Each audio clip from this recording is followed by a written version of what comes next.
Maxwell. Sambo. We are joined by Invent Animate this week, Brody. Yes. Backstage at the River Stage. The River Stage, when the lads were on tour with Imminence and I Prevail. Correct.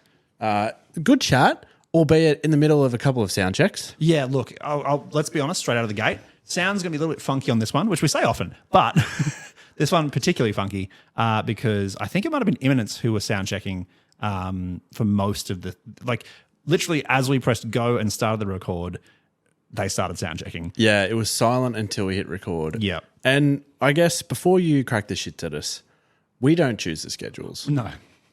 We just play the hands we're dealt. And unfortunately, Brody, like very, very kindly gave us a lot of his time, which was fantastic. But we did pretty much end the interview with him going, "I've got to go." So yeah, Invent was sound checking straight afterwards. Yes. So look, it's a good chat. We talk all about Invent Animate's incredible connection with their fans. We talk about Fall Like Rain, their new song, plus new music on the way. Mm-hmm.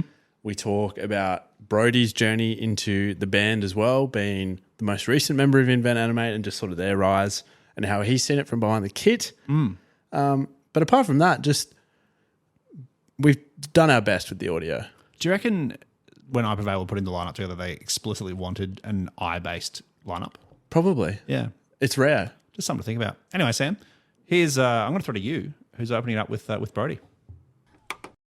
Backstage at the River Stage, Maxwell. We are joined by Brody from Invent Animate. Mate, welcome to the show. Yeah, thanks for having me, guys. I'm excited. It's a pleasure to have you here. I think I don't know if we've got I Prevail or Imminence sound checking right now, but it's all happening here. Sounds like just Imminence. There you go. I mean, violin metal, you wouldn't think it works, but for some reason it does, hey? Yeah, I guess so. I've never really checked them out before, but every night they've been crushing it. Yeah, we were really curious going into this tour. Like, it seems like we're probably the heaviest band on the lineup, but then there's Imminence and I Prevail. And I was really wondering how all three of those different kind of metal subgenres mesh together, but it seems like people are here for it, so let's do it. I think so. We're going to get to the lineup in a second, but we do start the show the same way every time we have a guest on, and that's just to get an idea of what's been spinning in your playlist as of late. Okay, cool. Yeah, I've been in like a huge electronic phase recently. Not a ton of metal. I sort of hate when people in metal bands say that. Like, I don't really listen to them with metal, but like right now, that's like pretty true for me. There's an artist called Underscores that put out an album recently. I've been obsessed with that. There's like this Argentinian duo called the EQ that I'm obsessed with, like probably more than anything. This bunch of stuff kind of in that like sort of underground EDM world, or just electronic world, I guess. Even the other night in Melbourne, I saw this artist, Kavari, that I've been listening to a bunch, and they happened to be playing just the night we had an off day there, so I had to go. They've never been to the US, so it was like perfect for me. Not to ramble too much on that, but when it does come to metal and stuff, like I love what I've been listening to all their new stuff that's been rolling out. I'm really excited about that.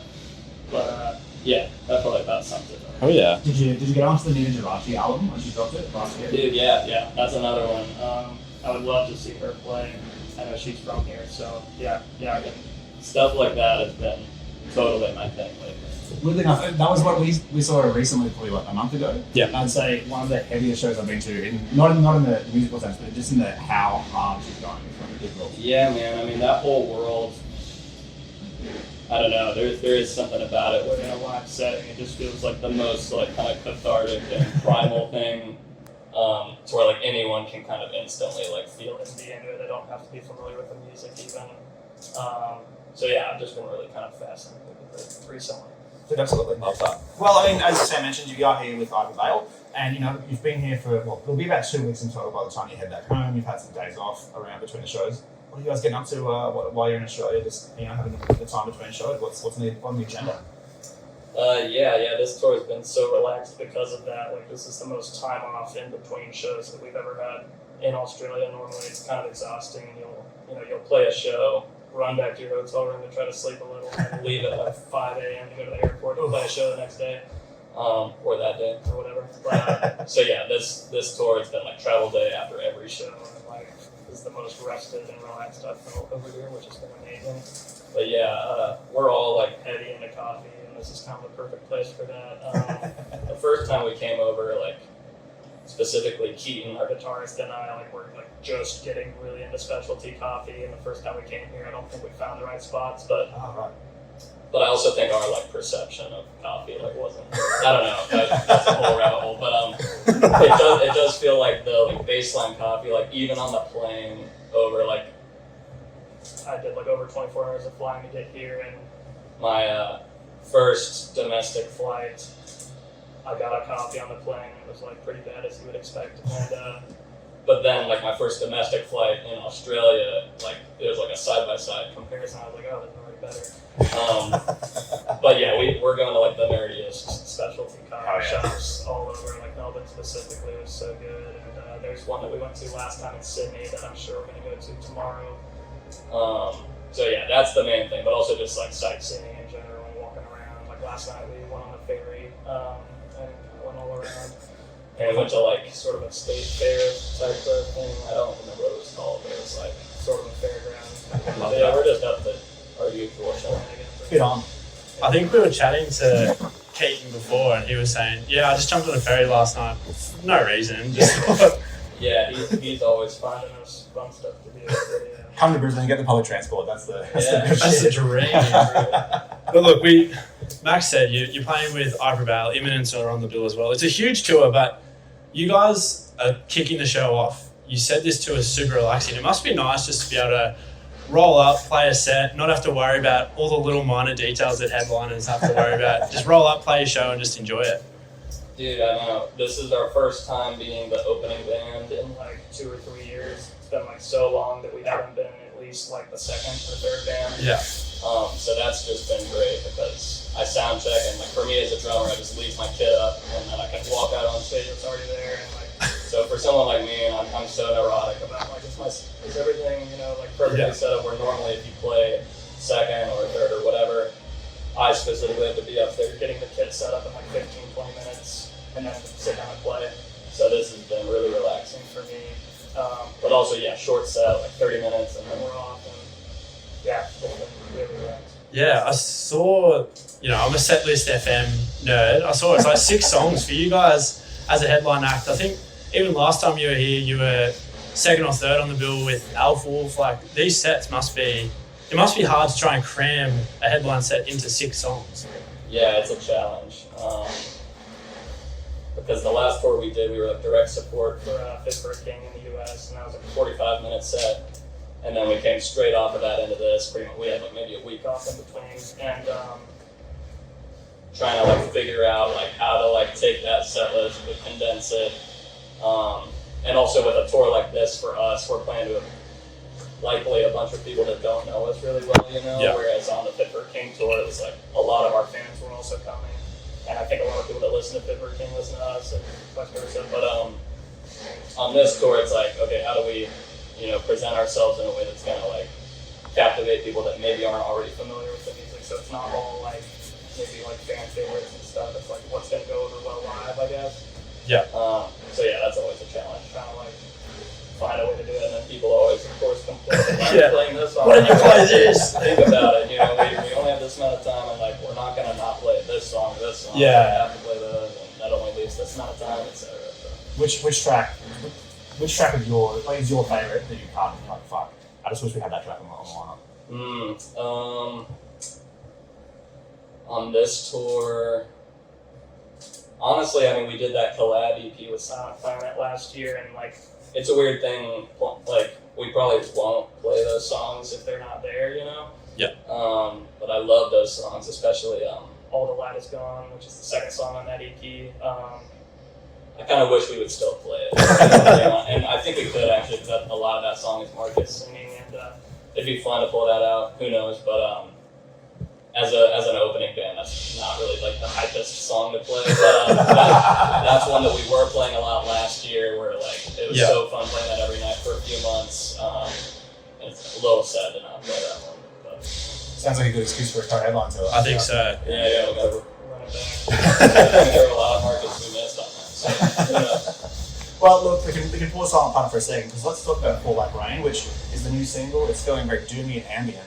A bit of a gear shift for you guys from some of the previous stuff, and probably also from what fans expected. What was kind of when you're sitting down as a band to go, oh, this is the song I'm going to put out, what was the process and the vision to introduce people to this new Invent Animate sound? Yeah, it's hard to say. It wasn't like the most intentional thing of like, this is going to be the new song to introduce this new era or anything like that. It was like, that was Trey, our other guitarist, he had a demo for a couple of years actually that like had a lot of parts from that song, and then in January we all got together, or it was late December, early January, like the start of the new year.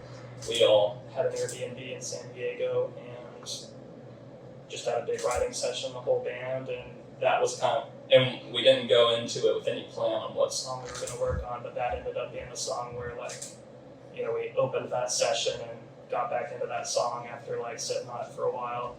And Marcus specifically had like the idea to take one section, turn it into what ended up being the chorus, which at the time most people in the band were kind of like, oh, I don't know about that. And then it sort of just happened naturally where like at that point I was like, okay, this is probably something we should put out as a single, and kind of just capitalizing on it being really heavy because, yeah, I don't know, it can be a little bit scary putting a single out sometimes because maybe you want it to be the best of both worlds, where like a lot of metalcore songs have screaming and singing and a breakdown, and you know, it has to tick all these boxes. And I thought it was like kind of a baller move to like, you know, really, not that we haven't done that before. I mean, Immolation of Night was a single a few years back, but yeah, like having a screaming chorus also, I think is just a cool thing to do, and it's such a short song, which I think is rad, and it's got the whole like fall kind of thing going on, I guess, which I think Invent had done before, but yeah, I thought it was just like a really like short, concise song to put out. Yeah, I'm kind of rambling. I know that's not a super direct answer, but it's interesting you mentioned the Thal element, because when it first dropped, we brought it to the show, and the intro specifically, it's like a bit of it's like edging you in a way. It's like a drop. Yeah, I know. I just thought I'd drop that in there. It's like the drop, but then it's that Thal drop at the end. Like, how are you finding crowds who might not know who you guys are just like losing their mind when that bit comes in? Yeah, it feels like it always goes really hard. Or you mean the very end bit? No, at the very start when like Marcus comes chorus, in, and then it just like there's almost like a huge breakdown right at the beginning. Yeah, on this tour, we open with that song. It's a little bit of a spoiler, I guess, but by the time this comes out, everyone's missed the tour, suck shit. Yeah. So. yeah, it's I think it always goes super hard. Like, I don't know. At the same time, though, I'm always kind of looking down during that song. It's really hard. So that's sort of a cop-out for me. But yeah, it does feel like it always gets a great reaction, especially once the first chorus comes in and people are screaming along. Mm-hmm. And that is probably the moment where I finally am able to look up, because it's a little more straightforward. You got a good excuse, though. That's fair. You're busy. Yeah, man. I'm zoned in. I probably could interact a little bit better than I do. It is what it is. Well, it's crazy because we mentioned the Silent Planet collab a little bit earlier, but that was your first, I guess, recorded debut with the band. And as a pure Invent Animate song, Fall Like Rain would be, you know, the official debut in many ways. So, I mean, it feels like you've kind of brought this new element of technicality that is both really great, but then at the same time playing it live, you're like, shit, I wish I didn't write it so technically. I mean, what did you want to bring to the song and I guess to the band when you're in the studio for your first sort of Invent Animate song, Holy? Yeah, I mean, really I'm just trying to like serve the song the best I can. Like, I'm not ever trying to like fit as many notes as I can just to like highlight myself or whatever, but there are definitely moments that do maybe call for that a little bit.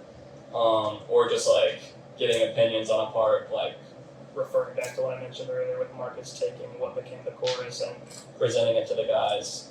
Yeah. As soon as I heard that, I was like, I actually think this is really cool, and like that's such a big part of writing. Not to give myself too much credit or anything, but just like maybe isn't the one at the computer like writing something from scratch, but just the conversation around it and being like, I think this is cool, or I don't like this as much.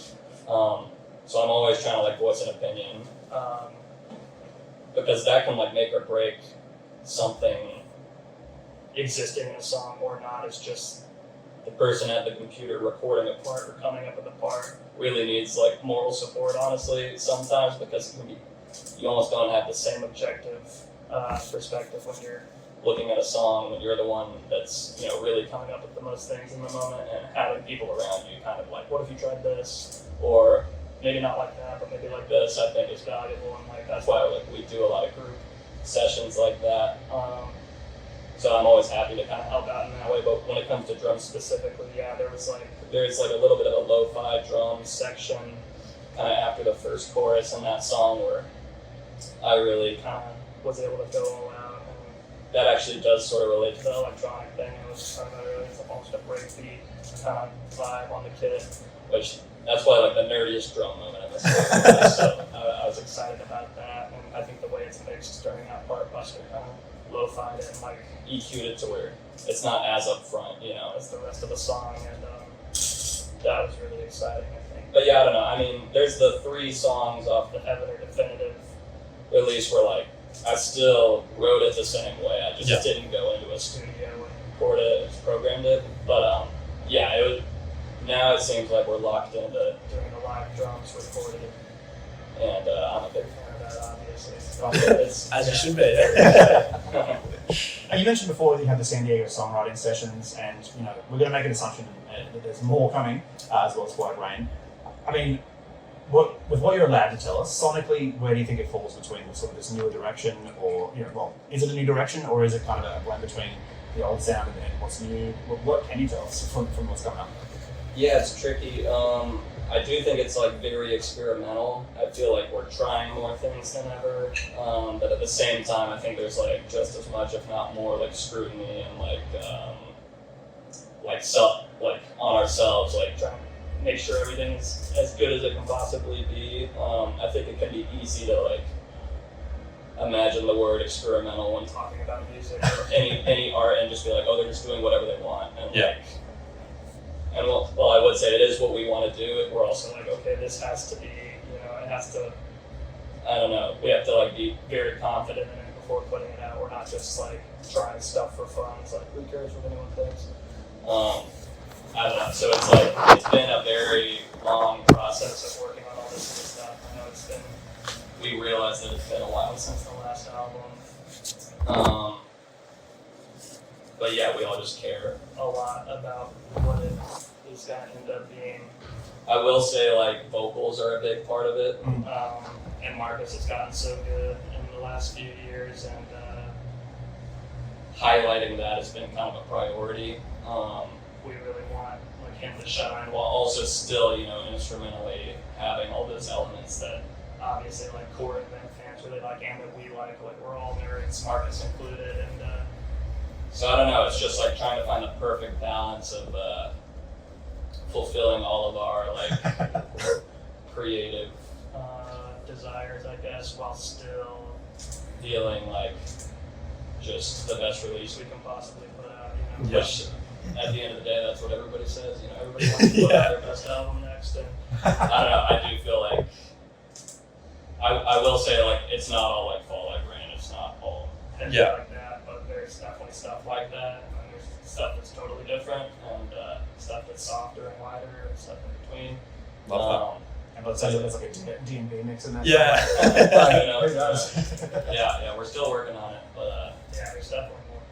Love that. Look, before we let you go, because time is running out, you know, you've been in the band a few years now, and Invent Animate fans are some of the most emotionally connected, passionate fans in the scene. Like songs like Heaven and Without a Whisper, like you can see them crying in the mosh all the time. I mean, how have you found that connection from behind the kit? You can see that connection every night between band and fans. Like, I guess coming into it, was it as deep as you expected it to be, or has it surprised you with their passion? Yeah, I mean, thinking back to a few years ago, super surprising for sure. I had never experienced anything like that in past projects. But it was also sort of unique because I started playing with the band before Evaner came out. And at that time, I mean, like, it was still, like, going well, and, like, we were playing cool shows, but it was a lot of, like, what I talked about earlier, like, opening slots. Like, we weren't headlining yet or anything, and it still felt pretty niche, even within, like, the techie metal world, like, niche in that. And then when Evaner did come out, and I wasn't on that music yet. It was already done before I had come into the band. But and when it finally did come out, like maybe a little less than a year after I started playing with them, it was like this huge explosion of just the response, I guess. And that was so wild to see. I can remember the first tour we did post Avenger coming out, and it was just like this instant, you know, reaction that was like so much bigger than anything any of us had seen. So even though I wasn't on those original songs, it was like just so exciting and special feeling. And then Evaner, the song, was kind of my first song with the band, and seeing how well that was received. And like in my opinion, that song's sort of like progressive in a way, even though it's like still a softer song. I think like the riff towards the end is so techy and cool, and like I just felt like that was a really interesting song to put out as a single after the album, and it felt like a new direction. And seeing how well that was received was so exciting. And yeah, like I said, I mean, like I've never like been in a band that had any kind of reaction like that. So yeah, super special. Well, make sure to go stream For That Grown anywhere you get music, and keep your eyes peeled for what sounds like some experimental DnB Animate music, which will be coming out sometime soon. So, Brody, thanks so much for taking the time to have a chat with us. Yeah, thank you guys.